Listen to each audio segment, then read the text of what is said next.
साथियों, प्रहलाद के पिता का नाम था हिरण्यकश्यप और हिरण्यकश्यप की बहन का नाम था होलिका, जिसको कि होली के टाइम पर दहन भी करते हैं।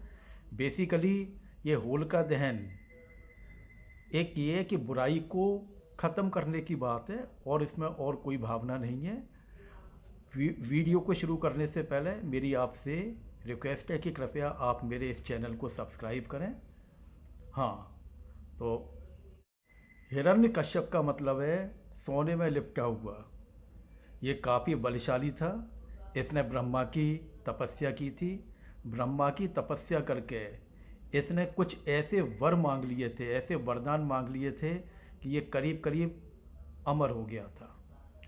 इसने जो ब्रह्मा से वर मांगे थे वो थे, ना मैं आकाश में मरूं, ना ज़मीन पर मरूं, ना मनुष्य से मरूं, ना जानवर से मरूं, ना दिन में मरूं, ना रात में मरूं, ना अस्त्र से मरूं, ना शस्त्र से मरूं, ना घर के अंदर मरूं, ना घर के बाहर मरूं। अब ये इतने सारे वर इसने मांगे थे और इन वाले वर का तो अर्थ ये था कि भाई इसको तो कोई मार ही नहीं सकता था। तो इसने अपने आप को जो है भगवान घोषित कर दिया। इसने कह दिया कि कोई भी विष्णु भगवान की पूजा नहीं करेगा, सब मेरी ही पूजा करेंगे और मैं ही भगवान हूँ, मेरे अलावा कोई भगवान नहीं है। अब बात ये थी कि भाई इसके परिवार में एक सत आत्मा प्रहलाद भी पैदा हो गए थे, जो कि कहते थे ना आप भगवान नहीं हो, भगवान तो विष्णु भगवान है। और प्रहलाद जो है वो विष्णु भगवान की पूजा में लगे रहते थे, जिससे कि हिरण्यकश्यप बहुत नाराज़ होता था, बहुत ज़्यादा उसको प्रहलाद को प्रताड़ित करता था। एक दिन जो है करीब दिन छिपे के वक्त पर जो है एक पिलर महल के खंबे के ऊपर हिरण्यकश्यप ने तलवार मार करके प्रहलाद से पूछा, क्या तेरा विष्णु इस पिलर के अंदर भी है, इस खंबे के अंदर भी है?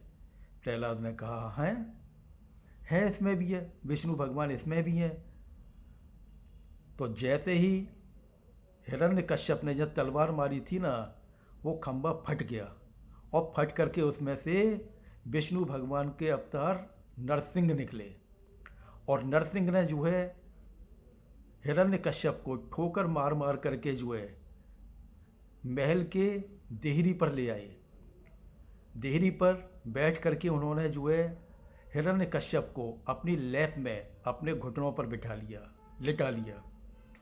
और उसके बाद जो है उन्होंने अपने नाखूनों से जो है उसके पेट को फाड़ दिया। अब आप ये देखिए, जो वरदान मिले थे उन सब का काट कैसे हुई। भाई नरसिंह भगवान ने कोई अस्त्र शस्त्र यूज नहीं किया, उन्होंने अपने नाखून से उन्होंने जो है हिरण्यकश्यप का पेट फाड़ करके उसको मार दिया था। दूसरा, नरसिंह भगवान जो थे वो ना मनुष्य थे ना जानवर थे। क्योंकि दिन छिपे का वक्त था तो ना उस समय दिन था ना रात थी। कोई अस्त्र शस्त्र भी यूज नहीं हुआ, ना मनुष्य ने मारा ना जानवर ने मारा। और एक और बात है, उसको जो है नरसिंह भगवान ने हिरण्यकश्यप को अपने लैप पर अपने गोदी में बिठा लिया था। इस प्रकार वहाँ ना धरती थी ना आकाश था। चूँकि देहरी पर थे तो ना घर के अंदर थे ना बाहर थे। अब ये देखिए कि प्रकृति में जो भी आया है एक दिन उसको जाना है। ब्रह्मा और महेश भगवान ऐसे हैं जो कि हर किसी को वरदान दे देते हैं, चाहे कोई देवता हुए चाहे कोई राक्षस हुए। जो भी उनकी उपासना करता है, जो भी उनकी भक्ति करता है, वो उसको वरदान दे देते हैं।